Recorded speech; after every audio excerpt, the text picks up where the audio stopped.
Greetings from the medicine cabinet. I'm Chill Pill, and this is Not Bad, the show where I take songs I previously disliked and see if I like them now.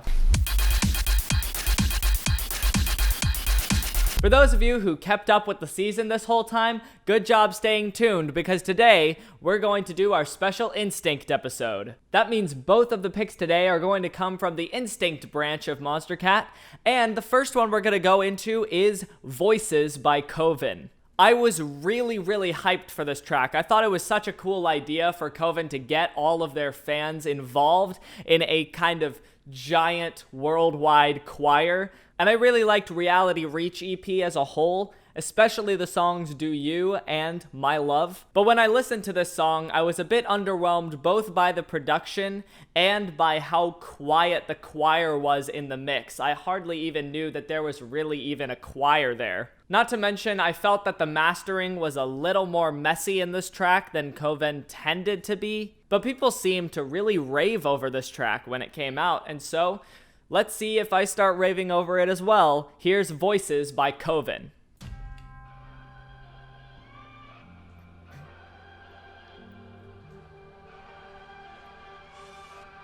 Oh, the distortion is cool. Going right into it.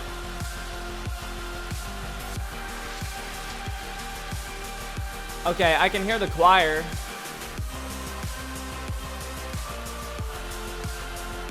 It doesn't sound like it's tens of people singing at the same time, though.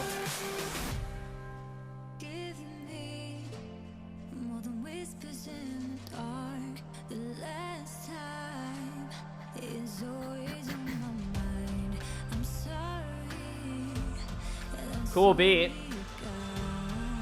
Pretty standard vocals from Katie, but she always does a great job with vocals.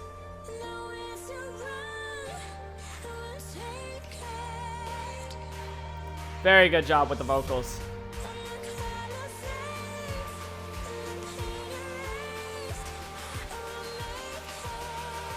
All of these production choices are solid. Just not particularly stand out.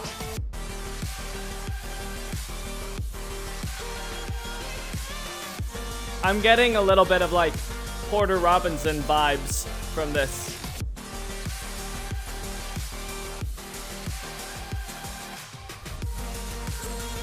It's not as smooth as I want it to be. It's kind of too stuttery for my taste with this kind of song.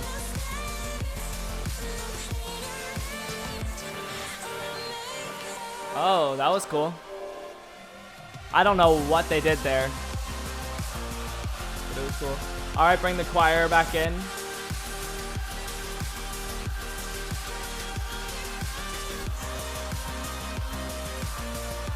Ooh, definitely some Porter Robinson vibes with that synth in the background. The bell was also a good touch for the transition.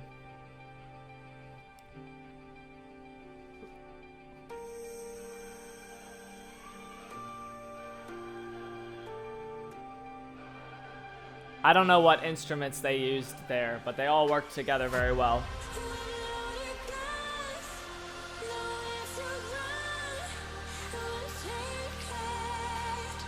I guess I don't hear any harmony with the choir. It sounds like they're all singing the melody. And it also just kind of sounds like a vocal sample. Okay.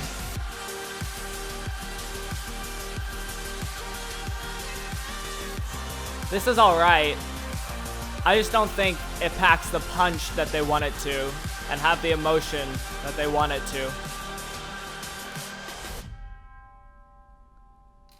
The bell was a cool way to end it.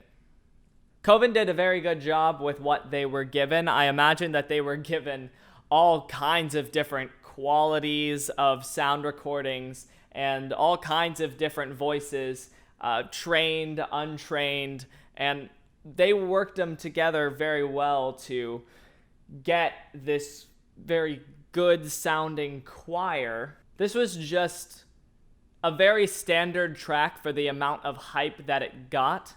So I'm trying to think of it in terms of how it is as an individual song, disconnected from the rest of Koven's discography and disconnected from the hype that was surrounding the song before it came out. On its own merit, it's a pretty okay track.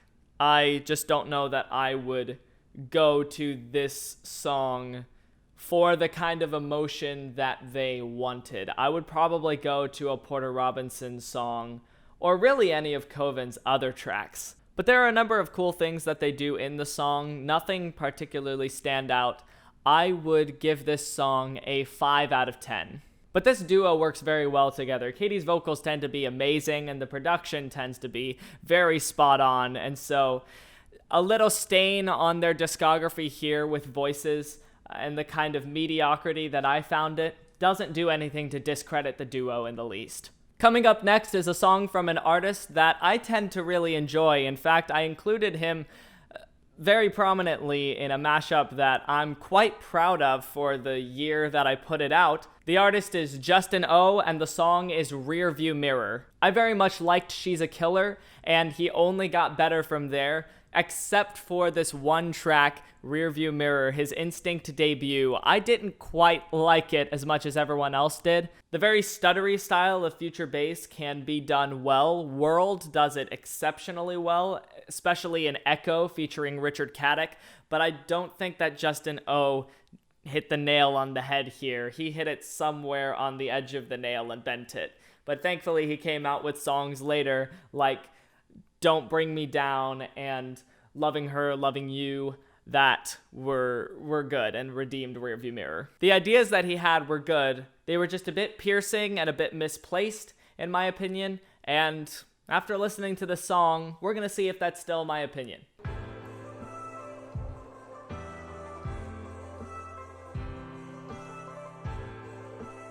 I like this Vox cut and the kind of Asian influence. I feel like I'm starting to listen to a Glacier song.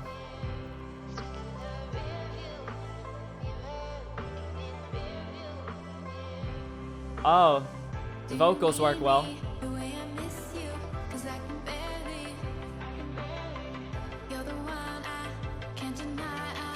Ooh.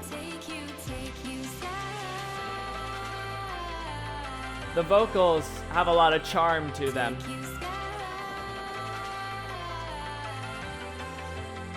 I don't quite know what the lyrics mean.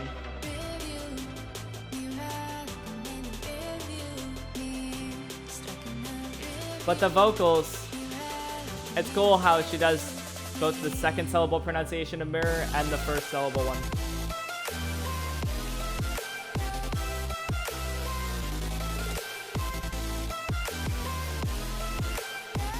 In the context of the rest of the song, the drop is pretty alright.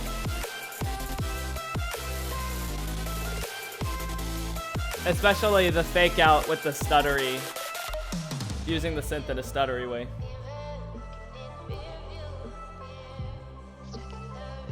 Yeah, definitely a softer side to Justin O's music.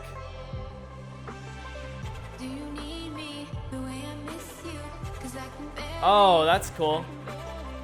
The wubby thing in the background. Or the... not wub. Oh. The beat was a cool idea, but maybe a different snare would have done wonders with that. The piano works well.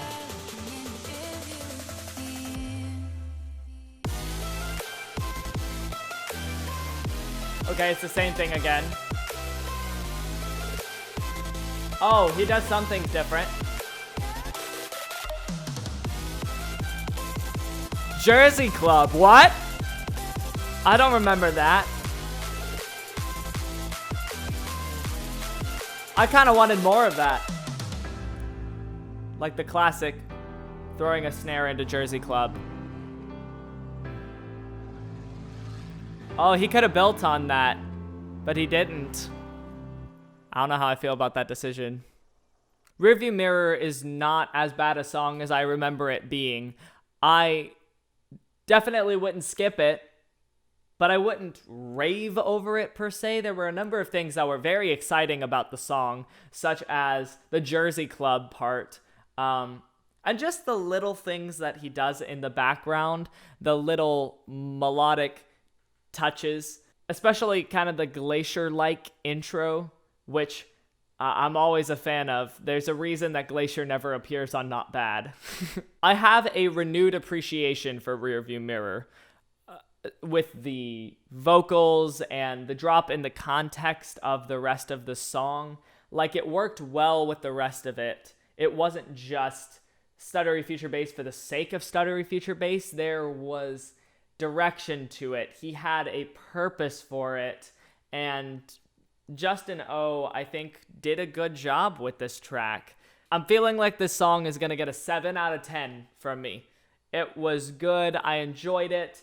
It wasn't something that I would play all the time. I wouldn't play it over and over and over again. But for what it is, it's a very good song. Very solid song.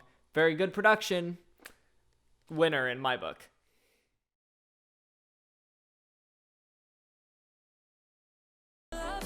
Oh, this is catchy.